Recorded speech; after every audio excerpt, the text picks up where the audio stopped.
그 다음 그 앞에 빌립보서 1장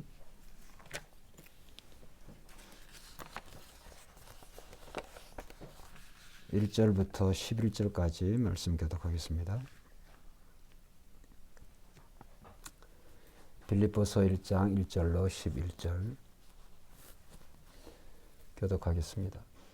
그리스도 예수의 종 바울과 디모데는 그리스도 예수 안에서 빌립보에 사는 모든 성도와 또한 감독들과 집사들에게 편지하노니 하나님 우리 아버지와 주 예수 그리스도로부터 은혜와 평강이 너에게 있을지어다. 내가 너희를 생각할 때마다 나의 하나님께 감사하며 간구할 때마다 너희 무리를 위하여 기쁨으로 항상 간구함. 너희가 첫날부터 이제까지 복음을 위한 일에 참여하고 있기 때문이라. 너희 안에서 착한 일을 시작하신 이가 그리스도 예수의 날까지 이루실 줄을 우리가 확신하노라.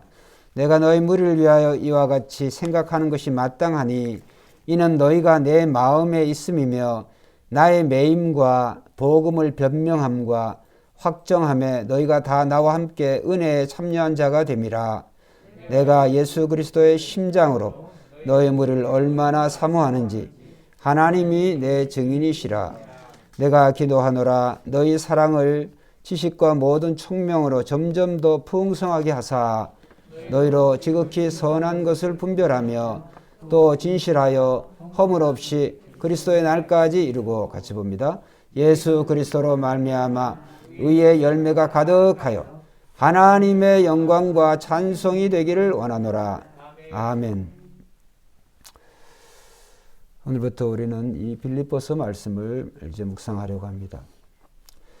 이 빌립보서는 이제 사도 바울이 그 빌립보 교회에 보낸 그런 편지의 내용이 이 성경으로 기록이 되어졌습니다. 사도 바울이 이제 1차 전도, 1차, 2차, 3차 그 전도 또는 선교 여행을 할 때 1차 전도는 이제 아시아에서 그 아시아 선교가 1차 선교라고 한다면 이제 2차 선교에는 이제 아시아에서 또 다시 이제 개척한 교회들로 다시 이제 바울이 돌아가려고 할 때 이제 사도 바울이 그 환상 중에 하나님께서 아시아가 아니라 유럽으로 가라고 하는, 즉 마게도냐로 가라고 하는 그런 환상을 보게 되어져서 이제 사도 바울이 그 행선지를 틀어서 이제 마게도냐로, 즉 유럽으로 가는 그러한 이제 유럽으로 이제 전도 여행을 가게 되는 것이 이제 2차 선교가 되어집니다. 그래서 유럽으로 갈 때 그 첫 관문이 어디였느냐 하면 바로 이 빌립보였어요. 빌립보서. 그래서 그 말씀 사도행전 16장에 잘 기록이 되어졌습니다. 그래서 빌립보에 도착해서 이제 안식일에 어디 유대인들이 함께 모여서 회당이 없는가 이렇게 찾는 중에 이제 거기에 우리가 너무나 잘 아는데 루디아라고 하는 여인을 자주장사, 옷감장사하는 그 루디아를 만나게 되고 그 루디아의 가정을 통하여서 이제 교회가 시작이 되어지는 그런 장면이 이제 빌립보 사도행전 16장에 보면 나옵니다. 그래서 빌립보에 이제 루디아의 가정을 중심으로 복음을 증거할 때 그 동네에 그 도시에 귀신 들린 그런 여종, 귀신 들린 그런 자를 이용해 가지고 장사하는 그러한 주인들이 있었어요. 그래서 이 귀신들이 사도 바울이 하나님의 종인 줄을 알고 자꾸 따라오면서 전도를 방해하니까 사도 바울이 이제 예수의 이름으로 귀신을 쫓아낼 때 이제 그 귀신들을 이용해서 돈벌이 하는 그런 주인들이 이제 그 경제적인 손실을 입으니까 사도 바울을 이제 고발을 하게 되어집니다. 결국 그런 고발을 하게 되어져서 이제 사도 바울과 신라가 빌립보 감옥에 갇혀지게 되어지죠. 그래서 이제 사도 바울이 그 안에서도 우리가 잘 아는 대로 감옥에 가두어져 있으면서도 그들이 하나님을 찬양하고 찬송하니까 이제 하나님의 그 천사의 도움으로 그 옥문이 열려지고 놀랍게 그 매인 것이 벗어지게 되는 놀라운 그런 기적을 체험하게 됩니다. 그리고 이제 간수장이 이제 그것을 보고 감옥이 옥문이 열려지고 이 죄수들이 다 도망간 줄을 알고 자살하려고 자결하려고 하다가 도망가지 아니하고 이 바울과 또 신라뿐만 아니라 모든 죄수들이 그 안에 있다라고 하는 것을 그들이 알게 되어서 이 놀라운 일에 대해서 이 간수가 이제 굉장히 놀라게 되어졌죠. 그래서 어떻게 해서 이런 일이 있는가? 그럴 때 사도 바울이 주 예수를 믿으라. 우리가 너무나 잘 아는 대로 그리하면 너와 내 집이 구원을 받으리라. 그래서 사도 바울이 그 간수장이 이제 자기 집에 이 사도 바울의 일행을 초청을 해서 예수 그리스도를 영접하게 되는 놀라운 그런 이제 일이 일어나서 이제 빌립보 교회는 이 루디아와 이 빌립보 간수장이 주축이 되어져서 세워진 그런 교회로 우리가 생각을 하면 되겠습니다. 이제 사도 바울이 이 2차 전도의 시작부터 이제 세워진 그 빌립보 교회가 사도 바울이 그 마지막 순교하기에 이르기까지 이 빌립보 교회가 여러 가지 끝까지 이 사도 바울을 여러 가지 면으로 사도 바울을 이제 후원하죠. 경제적으로도 그렇고 또 기도로도 그렇고 여러 가지 또 이 에바브라라고 하는 사람을 통해서도 이 사도 바울을 크게 위로하고 또 사도 바울과 에바브라를 통해서 이 빌립보의 성도들을 말씀을 또 증거하고 이런 관계, 이런 정말 아름다운 그런 관계 속에서 오늘 본문의 말씀에 보면 사도 바울이 3절 4절에 보면 내가 너희를 생각할 때마다 나의 하나님께 뭐요? 감사하며 빌립보 교회를 생각할 때마다 나의 하나님께 감사한다는 거예요. 그 다음에 또 간구할 때마다 즉 기도할 때마다 너희 무리를 위하여 뭐요? 기쁨으로 항상 간구함은 그러니까 빌립보 교회와 성도들을 생각하면 감사가 나와요. 그 다음에 기도 드릴 때마다 기뻐요. 기쁨으로 이 빌립보 교회를 위해서 성도를 위해서 하나님께 기도할 수 있는 그래서 이런 어떤 맥락에서 이 사도 바울과 이 빌립보 교회는 참 아름다운 그런 관계 너무나 이 사도 바울이 이 빌립보 교회를 물론 다른 교회들도 그렇습니다만 사도 바울의 표현을 보면 8절에 보면 내가 예수 그리스도의 심장으로 너희 무리를 얼마나 사모하는지 얼마나 사랑하는지 하나님이 내 증인이시라 이렇게 말할 정도로 사도 바울이 그 빌립보 교회와 성도들에게 굉장히 사랑하고 그 사모하는 아끼는 그런 교회다라고 하는 것을 사도 바울이 이 본문에 우리가 1장의 내용에서도 우리가 알 수가 있습니다. 근데 이제 빌립보서는 4장으로 이루어져 있는데 4장 중에 가장 많은 그 단어와 이 빌립보서의 특징이 뭐냐면 기쁨이에요, 기쁨. 근데 사실은 이 사도 바울의 입장에서는 지금 어디에 있느냐 하면 빌립보에 이 편지를 보내는 사도 바울의 현재 위치는 로마의 감옥이에요. 그래서 지금 자기가 매여져 있다, 잡혀져 있다, 수갑 채워져 있다, 작고에 채워져 있다. 그러니까 나의 매임이라고 하는 말을 우리가 1장 7절에 보면 7절, 13절, 14절 또 17절 이렇게 여러 차례 내가 지금 매여 있다. 일전에도 여러분들께 그런 말씀 제가 드렸습니다만 제가 감옥이라고는 감옥을 가본 지가 감옥이죠. 군대 그 영창이라고 해서 이제 제가 한 열흘 정도 거기 살은 기억이 있고 이제 일전에 말씀드렸죠. 군복 목사님 그 차를 운전하는데 차가 고장 나가지고 급정거하느라고 어쨌든 그걸로 인해서 그 뒤에서 급정거하던 그 버스에 탄 분이 조금 이렇게 다쳐가지고 뒷멍이 좀 아주머니가 들어가지고 그 일로 인해서 헌병대에 끌려가지고 제가 3, 4단 그 백골부대인데 그 4단 영창에 한 열흘 정도 고생을 좀 했습니다. 그런데 제가 지금 생각을 해도 거기서 전혀 기쁘지가 않았어요. 기쁨보다는 지금도 그 목사님 성함을 제가 잘 아는데 김무순령 목사님 안 잊어버려요. 처음부터 그랬거든요. 장안평에 차 사러 철원에서부터 왔을 때 목사님 차가 좀 이렇게 이 값이 좀 있어야 되는 걸 사야 됩니다. 목사님이 차를 이제 그때 막 운전면허 따시고 차를 할 줄 모르세요. 제가 이제 운전을 가르쳐 드려야 되는 그런 입장인데 근데 너무 돈도 없고 그러니까 너무 싼 차를 그렇게 샀어요. 결국은 그것이 원인이 되어서 지금은 뭐 ABS 브레이크입니다만 옛날에는 공기식으로 이렇게 잡았잖아요. 공기로. 그게 이제 안 들으니까. 그래서 군종들 6명이 차에 꽉 타고 그 작은 그 차에 꽉 채우고 그러는데 그런 사고가 사람 인사사고 우리 안에 다친 것은 없었습니다만. 그래서 열흘 동안에 그 영창이 있으며 제가 드는 생각은 첫째 김long 이 무슨 목사님이에요. 그냥 원망과 불평. 아니 목사님이 그렇게 하지 말자니까. 아무리 돈이 없어도 좀 모아서 더 산다든지 했으면 좋을 텐데. 그래서 이 병장이 돼가지고 그 쫄병들 2등병, 1등병들의 저 영창을 지키는 그런 친구 야자노 말소리 들어야 되고 막 온갖 그런 이런 어떤 순환을 겪어야 되나 이런 생각밖에 못했어요. 근데 오늘 이 사도 바울은 지금 그가 이 로마의 차디찬 감옥에서 있으면서 이 빌립보 교회에 대한 편지를 쓰면서 자기가 기뻐할 수 있는 상황이 전혀 아니에요. 사도 바울의 입장이. 여러분 감옥에서 누가 기뻐할 수 있다고 하는 기뻐하고 찬양할 수 있는 사람이에요. 감사가 나올 수 있는 사람이에요. 과연 이 지구상 70억이 넘는 사람들 중에 과연 몇 사람이나 될까요? 그렇죠?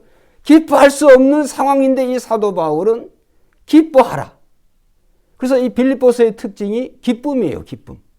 그래서 기쁨이라고 하는 말이 빌립보서 4장 전체 16번 나와요. 16번. 그러니까 이 빌립보서를 통하여서 사도 바울이 자기가 지금 수인으로 그가 애매히 죄를 지어서 감옥에 갇힌 것도 아니고 예수 그리스도를 증거하는 것 때문에 그가 애매히 지금 감옥에 갇혀서 결국은 이렇게 죄수로 이렇게 살아가고 있는데 뭐가 기쁘다는 거예요. 그러면서 자기가 기뻐할 뿐만 아니라 너희도 기뻐하라. 항상 기뻐하라. 이렇게 말씀하고 있어요.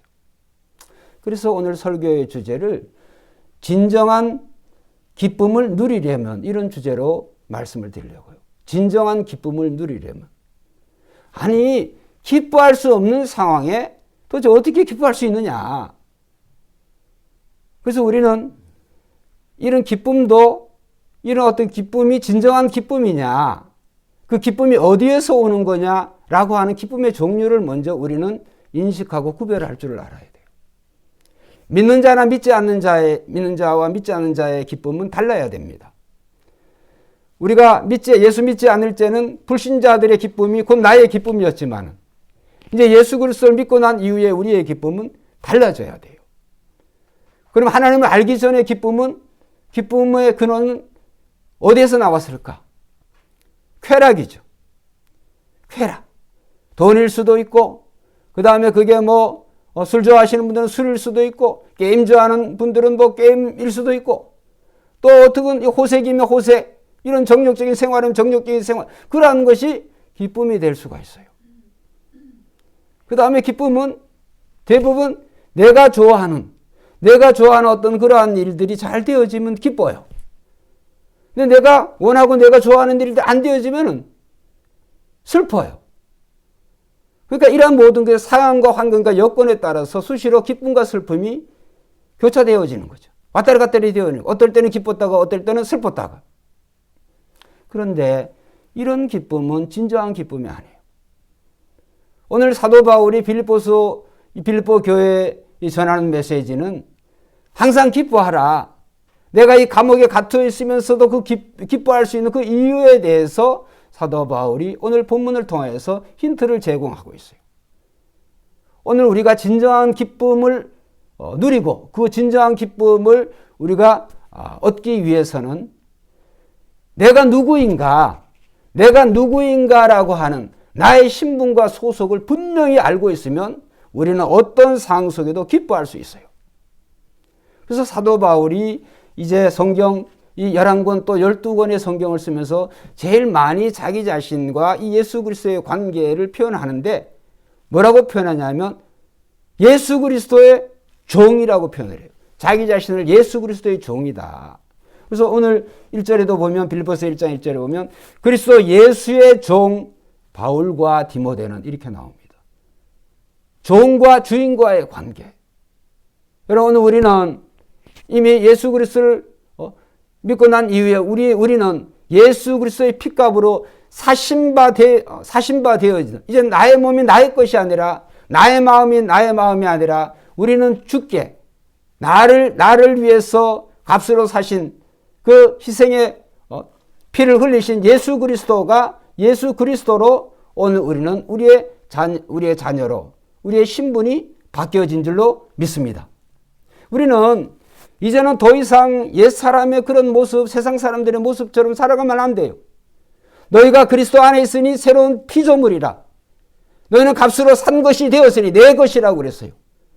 그리고 오늘 우리가 주님의 것이라고 하는 이런 확신이 있다고 한다면 뭘 염려하겠어요? 뭘 두려워하겠어요? 물론 코로나가 두렵죠. 인간적으로 생각하면. 확진될까 안 될까? 또 확진된 분들은 거기에서 또 어떤 죽음에 이르는 그러한 과정에 가지 않을까? 여러 가지 두려움이 있죠. 그런 두려움이 없다고 한다면 사람이 아니죠.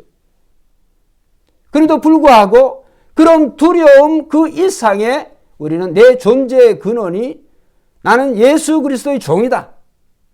나는 예수 그리스도의 자녀다. 하나님의 자녀다. 신분에 대한 이 문제를 절대로 잊지 마시기를 주의 이름으로 축원드립니다. 내가 예수님의 자녀다. 내가 하나님의 자녀다. 라고 한 이 한 가지 사실만 우리가 늘 의식적으로 깨어있고 잊지 않는다고 한다면 두려워할 필요가 없어요. 걱정할 필요가 없어요. 시편 23편에 이 다윗의 주옥 같은 참 아름다운 시가 기록이 되어 있잖아요. 여호와는 나의 뭐요? 여호와는 나의 목자시. 내가 부족함이 없으리로다. 여러분, 양이 뭔 걱정을 할 필요가 뭐 있어요, 양이. 그죠? 양은 걱정할 필요가 없어요. 목자는 목자인데 선한 목자. 그 선한 목자는 그 자기 양들을 위해서 어떻게 하느냐? 한번 따라서 목숨을 버린다. 선한 목자는 예수님 하신 말씀, 나는 선한 목자라. 양을 위하여 목숨을 버리노라. 그런데 오늘 우리는 우리의 목숨, 오늘 우리의 삶의 주권을 주님이 가지고 계신데도 불구하고 여전히 내가 해야 될 뭔가 있는 줄을 알고 내 뜻 따라서 되어지면 좋고 기쁘고 내 뜻 따라 안 되어지면 슬프고 이런 것은 오늘 우리는 풀타임 하나님의 자녀가 아니에요. 우리는 파트타임의 그런 자녀가 되면 안 됩니다. 그렇기 때문에 오늘 이 사도 바울이 빌립보서 1장 1절에서 자기 자신을 소개하고 있죠. 그 예수 그리스도가 누구냐? 그래서 그 예수 앞에는 그리스도 예수 그리스도 이 두 단어는 항상 붙어 있어요. 그리스도라고 하는 말이 뭐 헬라어로 크리스토스, 기름 부음을 받은 자라고 하는 말이에요. 기름 부음 받은 자를 설명하기 위해서 구약 39권 성경이 기록이 되어졌어요. 기름 부은 자가 예수님이심을 설명하기 위해서. 그러면 구약의 세 종류의 기름 부은 자는 첫째, 왕이 기름을 부어요. 두 번째, 제사장이 기름을 부어요. 기름 부음을 받는 거예요. 그 다음에 셋째, 선지자가 기름 부음을 받아요. 예수의 이름은 뭐예요? 죄에서 자기 백성을 죄에서 구원할 자잖아요. 예수님은 우리를 죄에서 구원하시지만 예수님의 신분이 어떤 분이시냐? 만왕의 왕, 만주의 주 되시는 믿습니다. 예수님은 만왕의 왕, 만주의 주세요.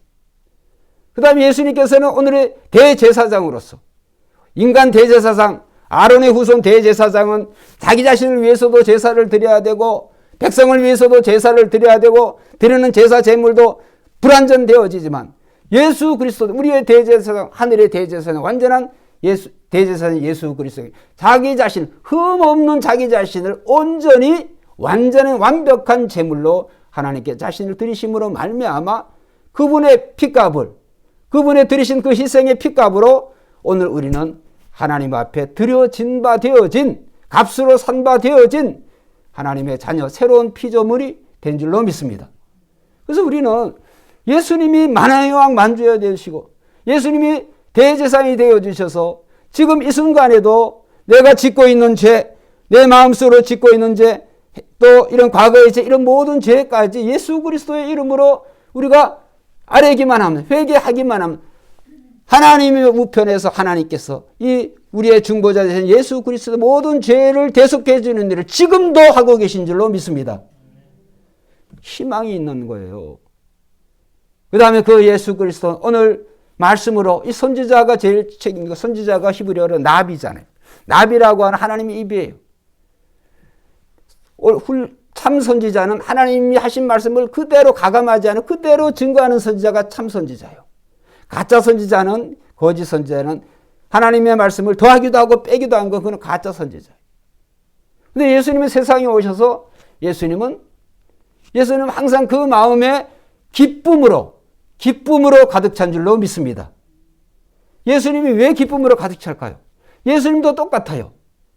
예수님은 세상에 보내신 그 아버지, 하나님 아버지에 대해서 전적으로 예수님은 순종하셨어요. 그 마음이 하나님을 아는 지식으로 하나님의 전적으로 순종하는 그 마음으로 가득하셨기 때문에 예수님은 철저하게 하나님께 자신을 의탁했어요. 그래서 예수님의 삶에는 두려움이 없어요. 거침이 없어요. 슬픔이 없어요. 왜?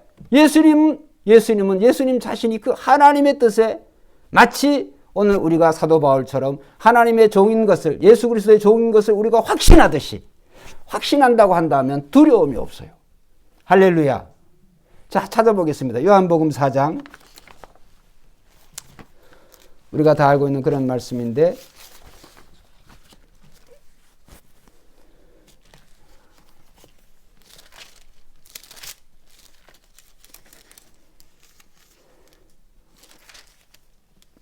자, 요한복음 4장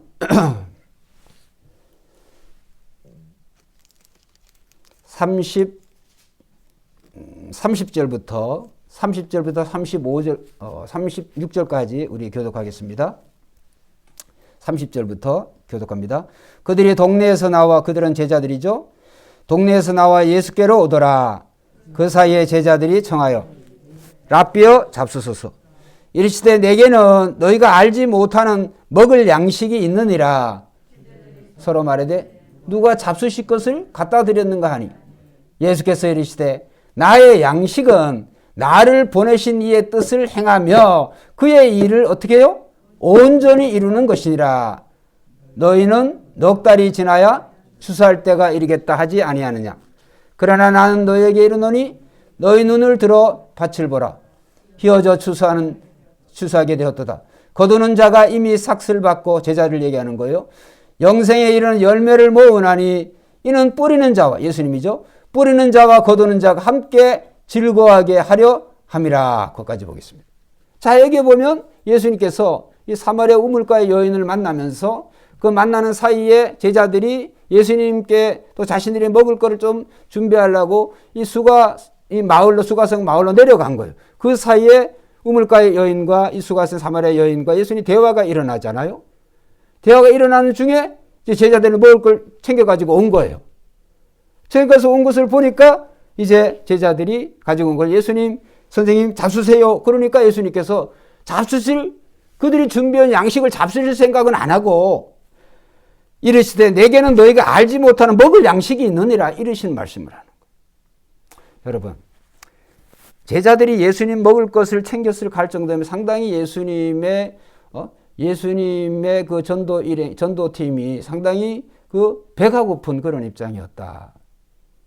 그래서 종교 지도자들이 예수님을 비난하기를 먹기를 탐한다고 그랬어요. 예수님 먹기를 탐하고 포도주를 즐기고 먹기를 탐한다고 할 정도로 늘 예수님은 먹고 뭐 입고 뭐 이런 거에 대한 관심보다는 오늘 본문에 나오잖아요. 34절 예수께서 이르시되 나의 양식은 나를 보내신 이의 뜻을 행하며 그의 일을 온전히 이루는 이것이니라. 예수님의 양식은 오늘 우리가 육의 양식 그거보다는 하나님의 뜻을 어떻게 하면 이룰까? 그것도 온전히 이룰까? 이것이 나의 양식이라고 그랬어요.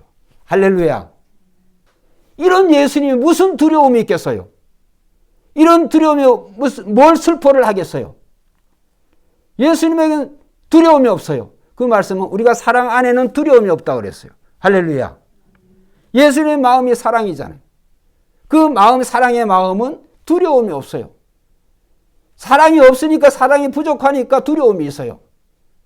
그렇기 때문에 오늘 우리는 예수님과 하나님 아버지가 하나가 되었듯이 그 안에 예수님의 진정한 기쁨으로 가득 찼듯이 오늘 우리도 얘가 예수 그리스도의 것이다. 내가 주님의 종이다라고 하는 그런 확신이 있다고 한다면 오늘 나의 삶을 누가 주관하고 계세요? 우리 주인이신 주님이 주관하고 계시는 줄로 믿습니다. 우리 주인 대신 나의 생명 대신 주님이 주관하고 계세요. 선한 목자로서 오늘 앞날에 우리가 어떻게 행해야 될까 우리가 알지 못하지만 정확하게 하나님께서 인도하고 계시는 줄로 믿습니다. 그래서 오늘 우리는 이런 우리가 주님의 그 심정을 가질 때 우리는 진정한 기쁨의 그 원천이 바로 누구시냐? 예수 그리스도가 우리의 진정한 기쁨의 원천인 줄로 믿습니다. 그래서 예수 그리스도가 오늘 우리의 진정한 기쁨의 원천인 거예요. 물질이 아니에요. 세상 부귀와 영화가 아니에요. 나의 뜻이 아니에요. 우리가 기도 드릴 때 기도 드리는 그런 기도의 제목들을 보면 기도 드릴 때는 그 순간에 그 문제나 그러한 것들이 참 필요해. 그래서 열심히 기도하지만 시간이 지나고 나면 난 다음에 기도할 때 그러한 어떤 간절함이나 그러한 어떤 그 중요성이 퇴색이 되어져 버려요. 그렇게 되어져요. 왜? 그것은 예수님 이외에 하나님 나라에 속한 것 이외에는 세상의 모든 것이 다 변해요. 변할 수밖에 없는 것을 그것을 추구하고 그것을 기도하는 우리의 마음 자체가 연약하기 때문에 그렇기 때문에 오늘 우리는 무엇이 영원한 것인가 무엇이 일시적인 것이고 변해지는 것인가 라고 하는 것에 대해서 우리는 정확한 그런 정의를 가져야 돼요. 예수님만이 변하지 않습니다. 할렐루야. 예수님만이 영원한 기쁨이세요. 예수님만이 우리의 완전한 주인이시며 오늘 하나님의 선물이신 줄 믿습니다. 수가성 우물가의 여인과 예수님이 대답을 하는데 참 놀라운 그런 말씀을 하세요. 자, 찾았으니까 4장 9절부터 10절 2절만 읽어보겠습니다. 자, 9절 10절 시작. 사마리아 여자가 이르되 당신은 유대인으로서 어찌하여 사마리아 여자인 나에게 물을 달라 하나이까 하니 이는 유대인이 사마리아인과 상종하지 아니함이라. 같이 봅시다. 예수께서 대답하여 이르시되 내가 만일 하나님의 선물과 또 내게 물 좀 달라 하는 이가 누구인가 알았더라면 내가 그에게 구하였을 것이요 그가 생수를 내게 주었으리라. 여인에게 예수님 말씀하시고 내가 만일 하나님의 선물과 또 너에게 지금 물 좀 달라 하느니 즉 자기 자신이죠. 자기 자신 누구인가를 네가 알았더라면 이런 말씀입니다. 그러니까 지금 생수를 달라 하는 이와 하나님의 선물과는 일치가 되어져요. 예수님이 세상에 오신 인류의 선물인 줄로 믿습니다. 예수님이 하나님이 인류에게 완전 무결한 이 선물을 받기만 하면 다른 게 필요 없어요. 왜? 그 가치가 마태복음 13장에 보면 여러 가지 천국에 대한 그 비유가 나오는데 그 가치가 비교할 수가 없어요. 예수님은 유일무이한 가치예요. 최고의 가치예요. 그래서 이 하나님의 선물은 예수 그리스도이심을 이 여인이 네가 알았다고 한다면 예수님이 뭐냐? 내가 그에게 구하였을 것이요. 그가 생수를 내게 주었으리라. 생수는 리빙 워터. 여기는 성령이에요. 성령. 여러분 오늘 구하는 자에게 성령을 주시지 않겠느냐? 여러분 저와 여러분 이미 성령 받은 줄 믿습니다. 예수 그리스도를 나의 주인 삼고 또 그 예수 그리스도의 주인이심을 오늘 우리가 그 증거로 성령을 받았다. 그것 이상의 이 세상에 여러분이 잘한 결정이나 가장 그런 가치 있는 게 무엇이 있겠어요? 그래서 우리는 오늘 우리가 예수 그리스도를 알되 한번 따라합시다. 잘 알아야 된다. 우리가 예수 그리스도를 알아야 되기 위해서 잘 알아야 돼요. 깊이 알아야 돼요. 그 말씀을 제가 왜 드리냐 하면 시부적이 슬쩍 이렇게 알아가지고 우리의 신앙과 믿음이 이 기쁨이 일시적이밖에 안 돼. 왔다리 갔다리 해. 그러나 예수 그리스도를 깊이 알고 잘 알면 흔들리지 않고 그 예수 그리스도가 한 번 마시면 또 먹어야 되는 그런 세상물이 아니라 우리의 뱃속에서 날마다 끊임없이 솟아나는 리빙 워터, 그런 기쁨의 원천이 우리 주님이 이신 줄로 믿습니다. 깨닫게 되어지는 거예요. 그래서 예수님께서 오늘 여기 보면 우리 10절에 내가만 하나님의 선물과 또 내게 물 좀 달라 하는 이가 누구인 줄 뭐요? 알았더라면. 안다라고 하는 말은 히브리어로 야다라 그래요. 야다. 야다라고 하는 말은 창세기 4장 1절에 보면 가인이라 아담이 하와와 동침함에 가인을 낳고 동침하다라고 하는 말과 이 알았다라는 말을 동침하다라는 말도 야다예요. 여러분 남녀가 부부가 성적인 그런 결합에 대해서 그것을 모르는 사람이 어디 있어요? 그럴 정도로 우리는 예수님을 인격적으로 우리가 육과 마음으로 예수님을 알아야 돼요. 할렐루야. 그 말씀. 그래서 야다라고 하는 단어를 쓰는 거예요. 히브리어 그 헬라어는 또 기노스코. 이거는 모르는 사실에 대해서 완전하게 깨닫다는 거예요. 모르던 사실에 대해서 완전하게 깨달은 거예요. 그래서 이 수가성의 우물가 여인이 예수님 말씀하시는 거예요. 네가 하나님의 선물과 내게 물을 좀 달라 하는 네가 누구인 줄 네가 알았더라면 결국은 이 여인이 알게 될까요? 모르게 될까요? 알게 되어졌어요. 예수님이 세상에 오신 메시아이심을 그가 알게 되니까 처음에 우물가로 나왔던 이 여인의 목적이 중요하게 생각돼 앉아 있었어요. 물들어 나온 이 정오에 물들어 나온 여인이 물바가지는 물동이는 버려두고 누구를 증거하러 갔어요? 예수님을 증거하러 간 거예요. 왜? 물에 대한 가치보다 생명이 되어주시는 그 예수 그리스도가 하나님의 선물인 것을 깨달았기 때문에 세상에 오신 메시아임을 깨닫기 때문에 그녀가 증거하지 않고는 견딜 수가 없었던 거예요. 여러분 오늘 우리는 예수 믿는 사람들은 예수님 인해서 우리의 삶의 가치와 목적이 달라져야 되는 줄로 믿습니다. 달라져야 돼요. 세상의 어떤 고관 대작도 부귀 영화도 어떤 금덩이 은덩이도 이런 것들은 오늘 우리가 그런 것을 소유했다고 해가지고 우리의 기쁨이 진정한 기쁨이 되어질 수가 없어요. 그런 거는 시간이 가면 없어지는 거예요. 그러나 예수 그리스도가 우리의 진정한 기쁨임을 고백하는 사람들은 다른 거 다 없어도 건강이 약할 수도 있고 고난을 당할 수도 있고 때로는 애매히 그러한 어떤 핍박을 당할 수도 있을지언정 심지어 죽기에 이르러도 죽기까지도 두려워하지 않고 오히려 죽는 것이 더 자기가 좋다 그래요. 그 말씀이 어디냐? 오늘 본문으로 돌아가면 빌립보서 1장. 자, 봅니다. 그래서 사도 바울은 완전히 예수에 미친 사람이에요. 그래서 예수님과 하나님과의 관계나 사도 바울과 이 주님과의 관계가 어떤 관계냐? 자, 20절부터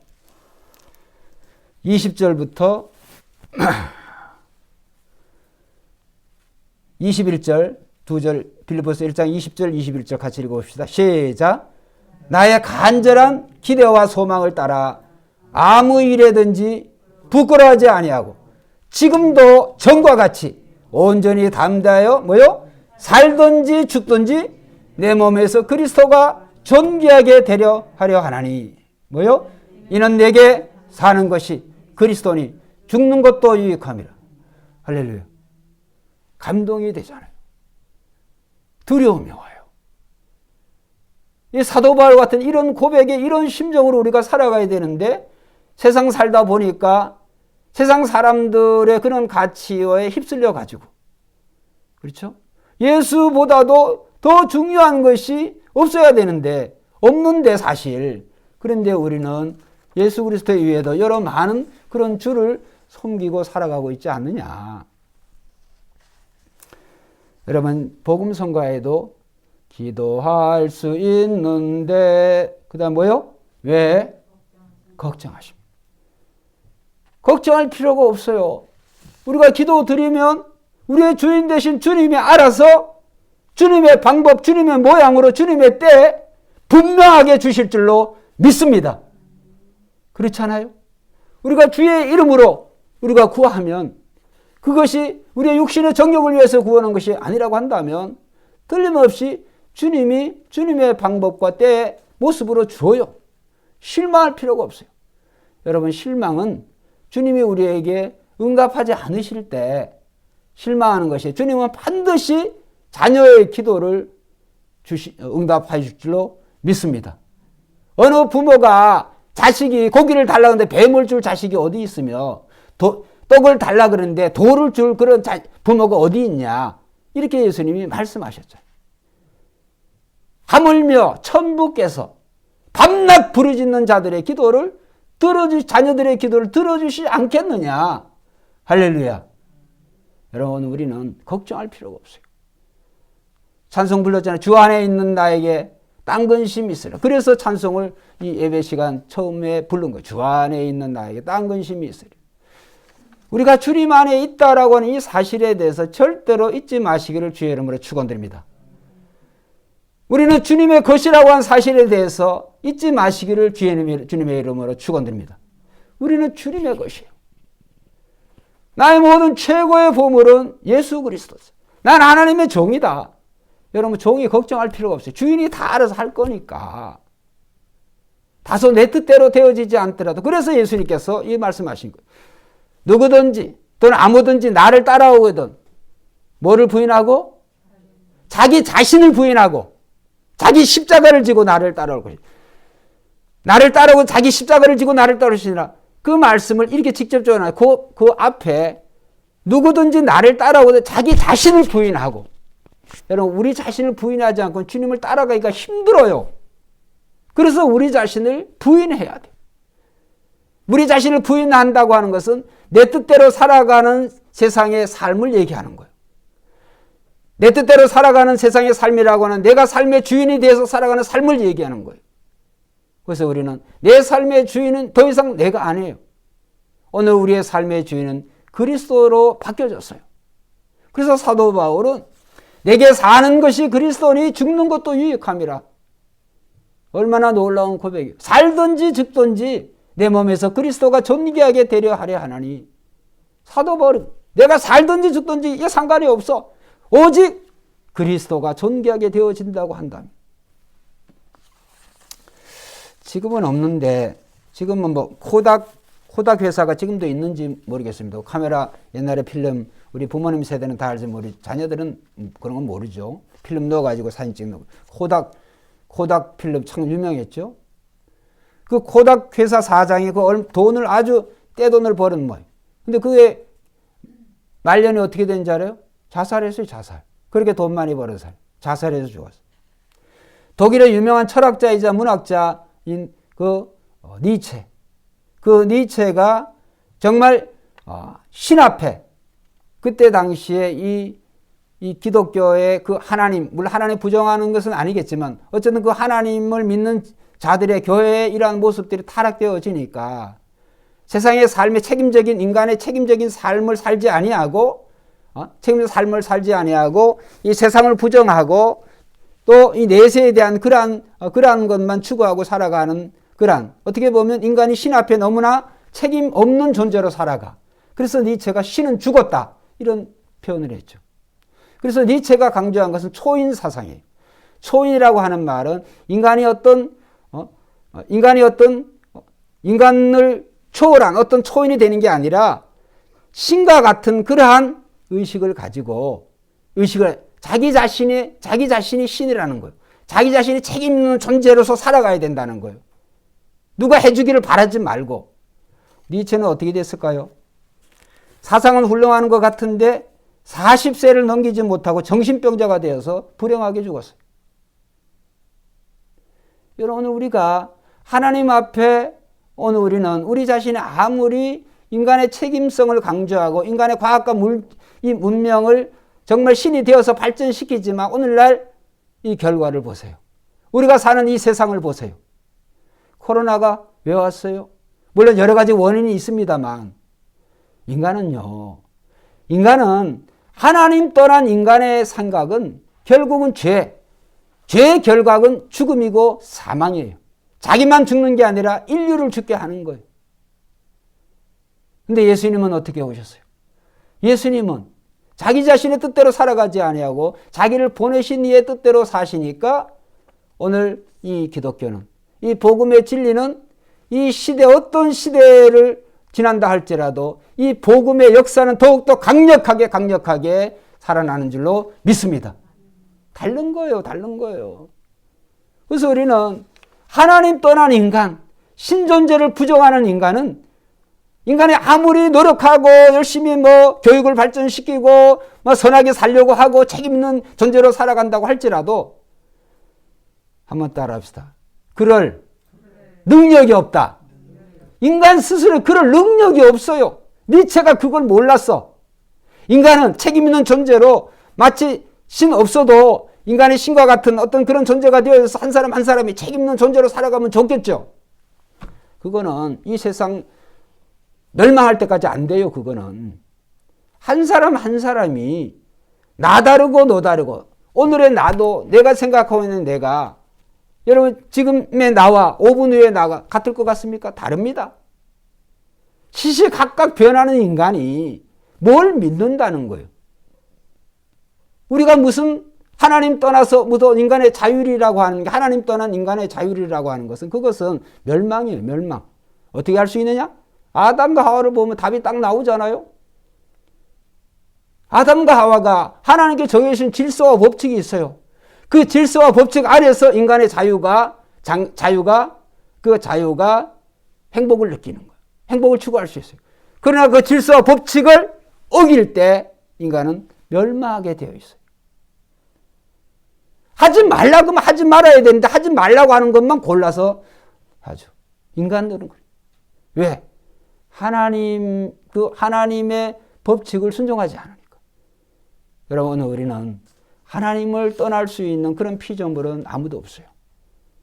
오늘 우리는 예수 그리스도가 이 세상에 하나님의 최고의 선물인 줄을 알고 그 예수 그리스도가 우리의 최고의 보물로 삼고 어떤 환경과 어떤 여건이 된다 할지라도 그 예수 그리스도를 붙잡으시기를 주의 이름으로 축원드립니다. 마지막으로 R.A. 토레이라고 하는 목사님이 이런 말씀을 했어요. 1년 365일을 세속적으로 사는 것보다 예수님과 함께 하루를 사는 것이 더 많은 기쁨을 준다. 어떻게 알았느냐? 자기가 평생 살아오는 동안에 이 경험을 통해서 이 사실을 너무나 잘 알게 되었다. 이렇게 말씀합니다. 1년 365일을 세속적으로 살면서 얻는 그 기쁨보다 예수님과 함께 하루를 사는 것이 더 많은 기쁨을 준다는 거예요. 이 말씀을 우리가 생각하면서 오늘 우리의 진정한 기쁨을 정말 우리가 누리고 있는지 오늘 나의 기쁨이 어디서 오는지 점검할 수 있는 그런 계기가 되시고 오늘도 이 사도 바울을 통해서 그가 감옥의 수인으로 있었지만 기뻐하라고 사랑하는 성도들에게 이 빌립보 성도들에게 그 기쁨에 대해서 예수 그리스도를 증거한 것과 같이 그래서 이 빌립보서 전체에 보면 주, 예수 그리스도 한 60번 나와요. 기쁨의 근원이 예수님에게서 그리스도에게서 나오는 거기 때문에 오늘 우리의 삶은 살아도 죽어도 이 주님을 고백한 주님을 사랑한 이 바울과 같이 저와 여러분들의 삶이 이 세상 끝나는 날까지 주님을 최고의 선물로 알고 주님 안에서 진정한 기쁨을 누리시기를 주의 이름으로 축원드립니다. 아멘. 우리가 1, 2분 주여 한번 하고 기도합시다.